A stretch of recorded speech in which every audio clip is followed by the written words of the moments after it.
if a company or a product or whatever, a startup or platform, if they start from a position of we have to take hundreds of thousands or millions of dollars worth of investors' money just to open the doors and start providing services to our people, like that money is not free. It always comes with strings attached. And as soon as you start taking that, you are beholden to these investors more than the people who you're building things for.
last time we spoke, you were working on a streaming site for artists that was more artist facing called Ampwall.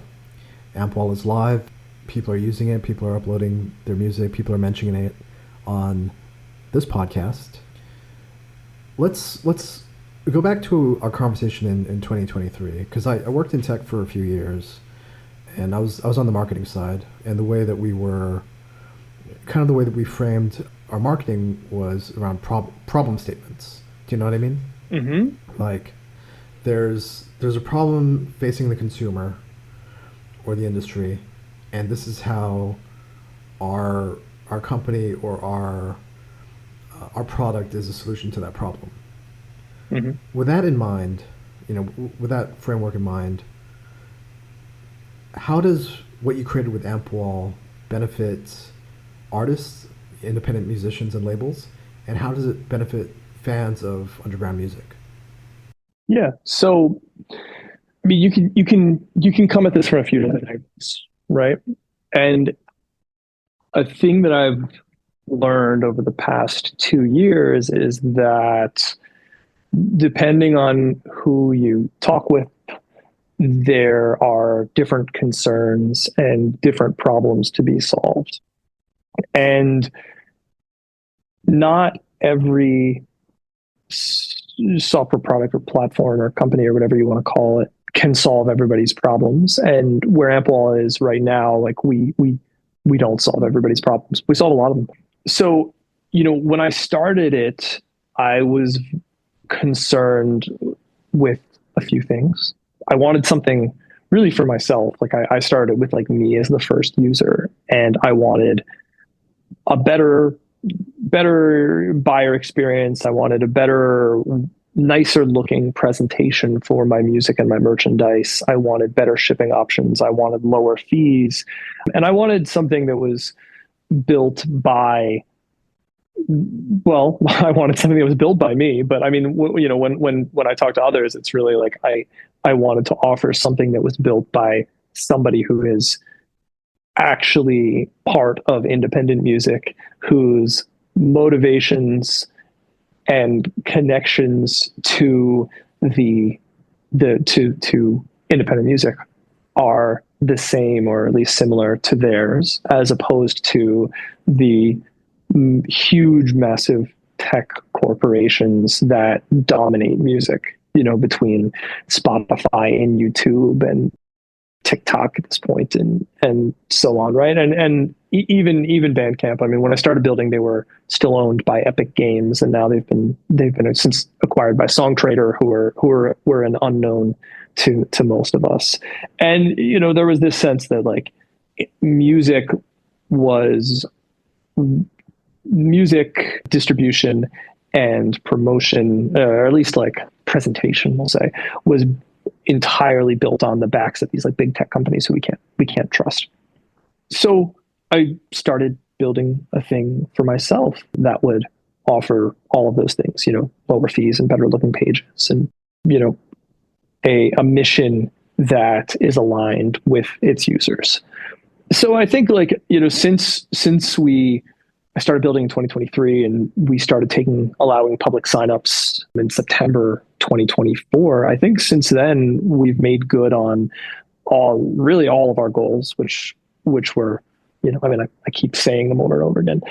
But so at this point, like we have a lot of artists and who are sharing music and selling music, and we've seen that not everybody defines success the same way. Bandcamp is very much built for people who are selling a lot of stuff.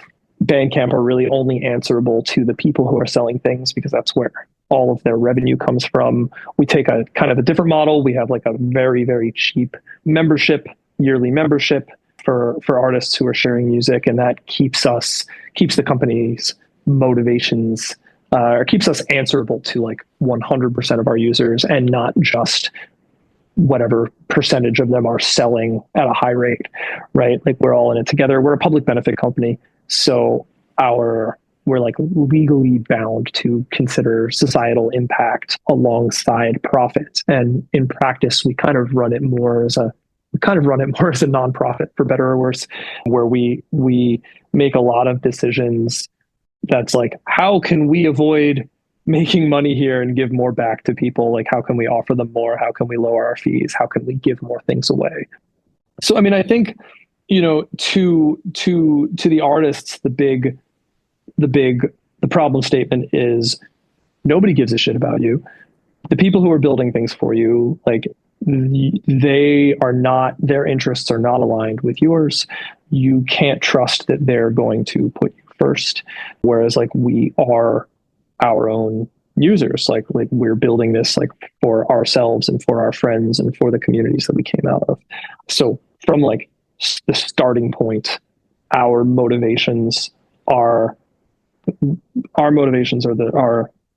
we think the same as the people who were building things for, which matters because it speaks to like how we make decisions and like what kind of decisions we're going to make in the future and like what kind of company is this going to become. For listeners, we've spent the last 2 years mostly building with a focus on the artists. Like, I think that the listener and the fan experience is still an area where the platform is evolving. There are for the bands and the labels who go all in on Ampwall, like there are a lot of paths for discovery that are different than what you find on other music platforms. Like there's a lot of interconnectivity between pages. Like you can kind of get that like Metal Archives or Discogs experience of like landing on one page and just sort of like following links to related pages that are not like algorithmically like, because you like A, you'll like this other thing. It's all like, this band has linked out to their members and each member of the band is in these other bands, or this band has selected, is highlighting these other bands that are their friends or that they collaborate with, or this is the label and these are all of the releases from the label, or this band has done this split or is on this compilation. And, because Ampwall supports collaborative releases in a way that Bandcamp doesn't, you can actually go from one album and then jump to other artists who are collaborating on that album. So there are opportunities for organic discovery that don't exist elsewhere. I'm finishing up a mobile app right now that's going to expand on the ways that like a listener can really engage with the platform and discover music. So I think that'll help a lot. Do you want to talk about the point system that you introduced a few days ago? Yeah. So, I think like to talk about points, we have to really like talk about like a few other little details of it.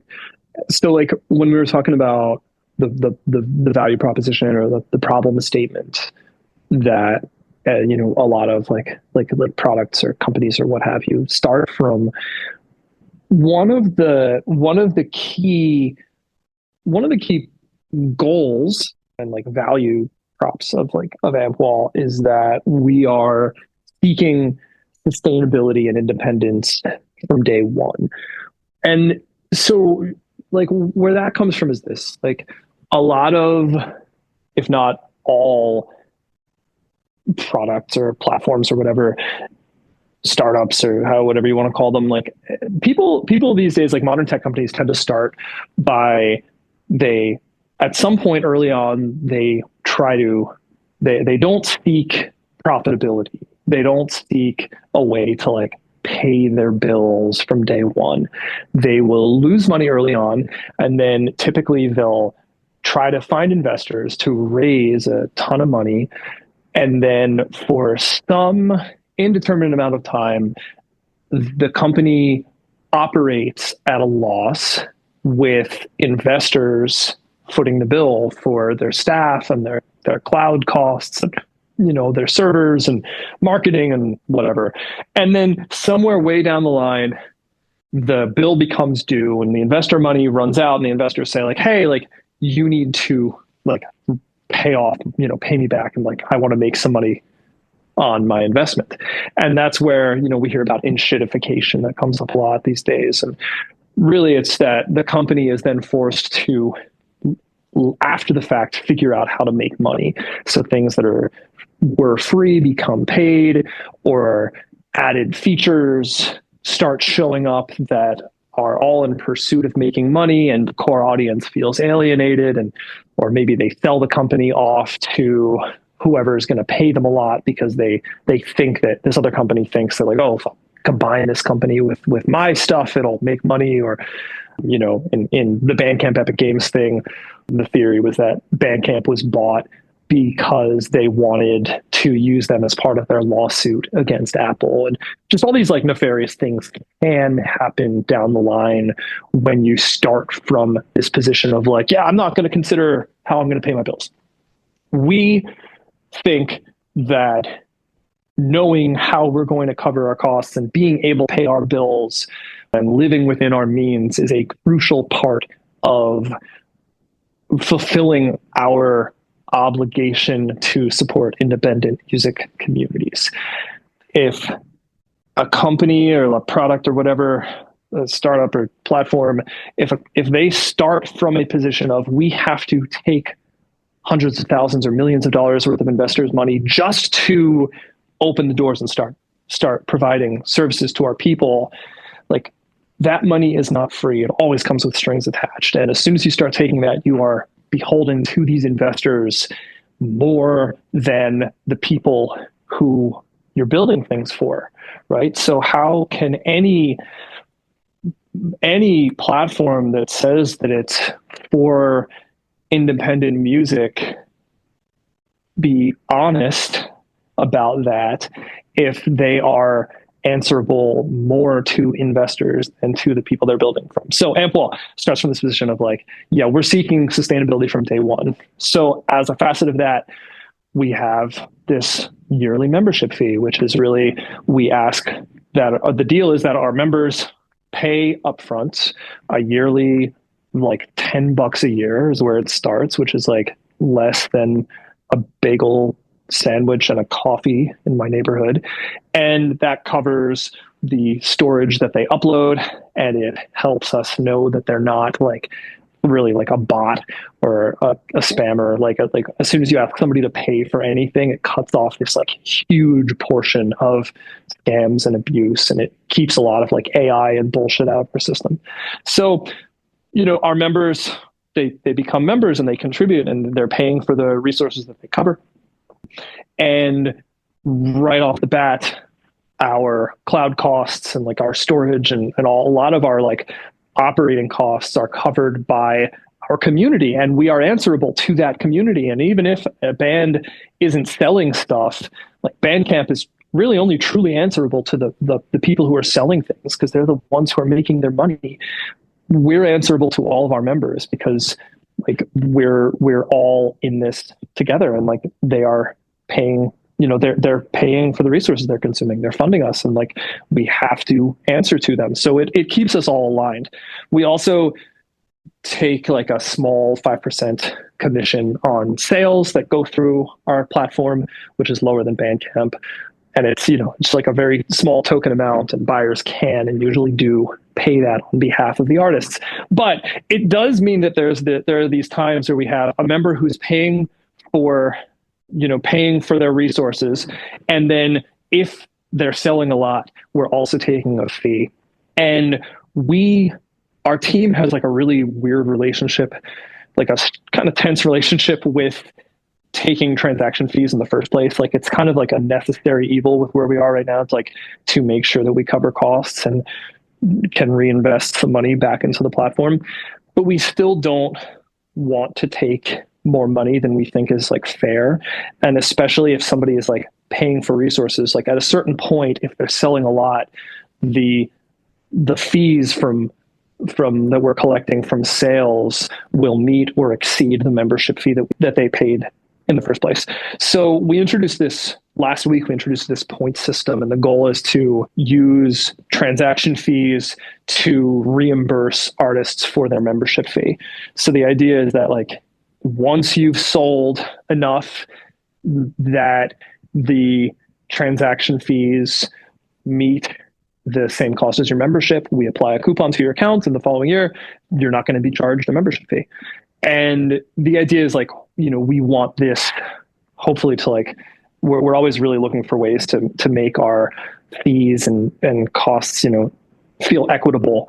and not not take advantage of anybody. And we want to find ways to like put more money back into the pockets of artists.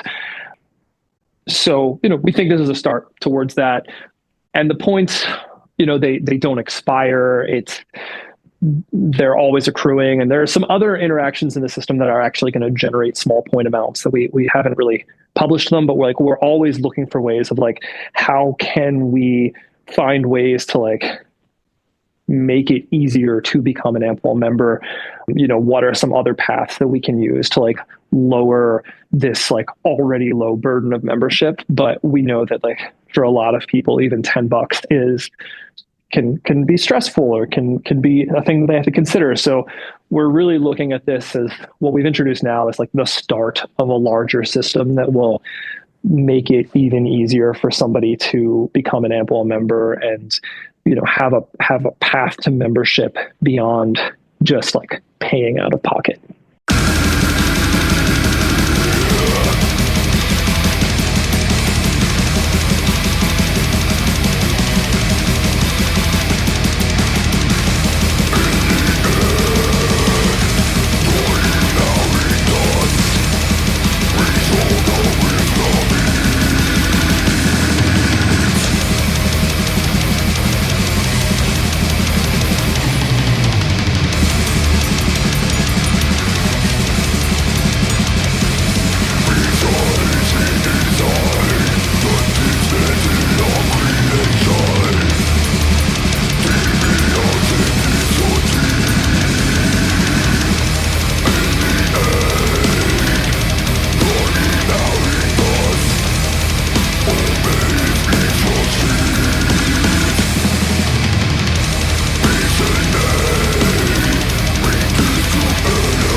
If people want to become an Ampwall member and browse all the releases that you have on the site now, or become one of the artists that are part of the site, part of your community, what's the best way to do that?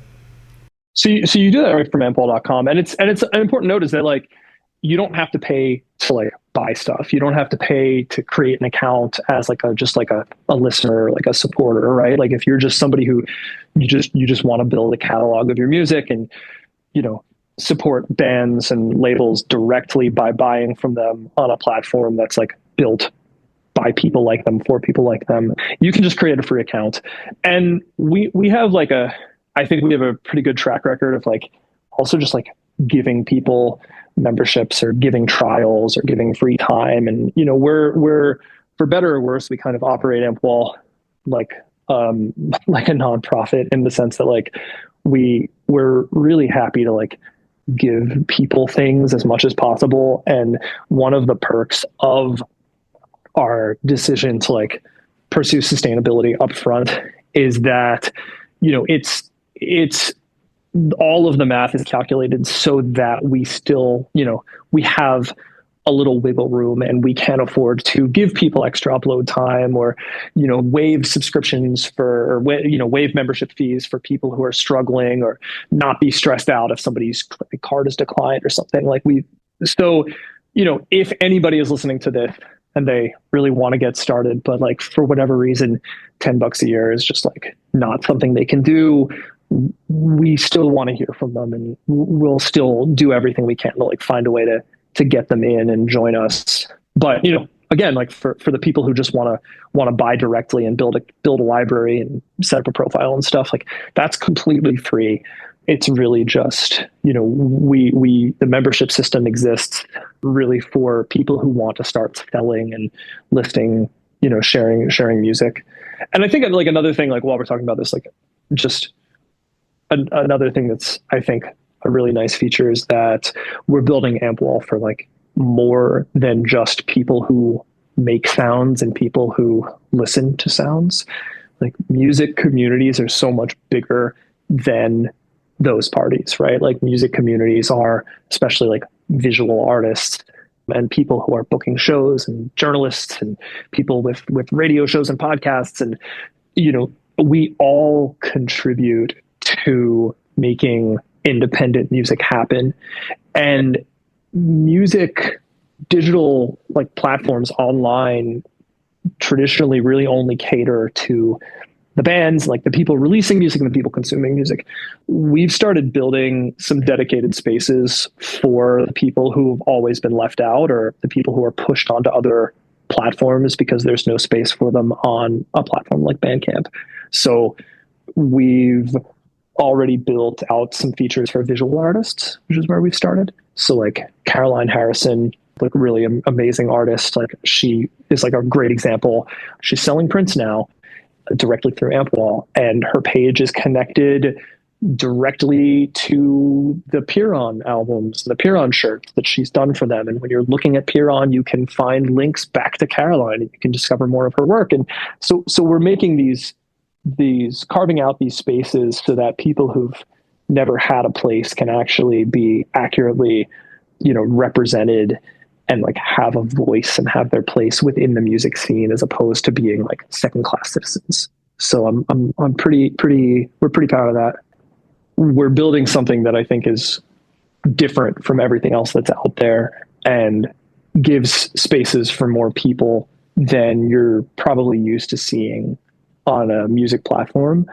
And it's still early on and there's still a lot to be done. And I'm really happy, really proud of like how far it's come in a very short time. And if anybody listening would love to get involved, like we have a really fantastic Discord server that's open to our members and to all the, you know, the fans and supporters on the platform. And it's been a really great thing to build over the last couple of years, and really looking forward to seeing where it goes and getting more people involved. That's amazing. And I think what you're doing is really important, and I'm glad that we had a chance to talk about it in depth and to start off 2026 with this discussion. Hell yeah, man. So I'm on the Ampwall mailing list, but are there socials associated with the site? Are there ways for people to get updates on what you guys are doing? For Ampwall? Yeah, for Ampwall. Yeah, so we have a presence on Instagram and Blue Sky. I thankfully am no longer running those pages. We tend to promote our artists a lot more than ourselves. We think that like talking about our bands is a bit more interesting than talking about us, but We also have a mailing list that you can follow. We send out an email update usually every 4 to 6 weeks, or it's supposed to be 4, but it's really more on the 6 week side where we talk about, updates to the product. And then our Discord server is really the place where we're posting the most frequently. And like I said before, it's open to everybody who's a member. And then once you buy, as soon as you spend as little as $1, you can create an invitation for yourself to join our Discord server. And we put a little, like, the lowest possible gate on that, because again, it keeps out a ton of spam and abuse that we would see if it was like totally open to the public. But the barrier of entry is just so low there. But our Discord server is amazing. We have 600 or 700 people in there now, and it's people from all over the world talking music and talking about life of being in a band. It's people from a lot of different genres. I mean, we're Ampwall is like, there's a lot of metal because of course of like the people who made it, but we have a large electronic and ambient and experimental and pop and just really whatever you can think of for the most part represented there. So, getting into Discord is really the thing to do for anybody who wants to keep up with updates or, be involved and have some input in the development process.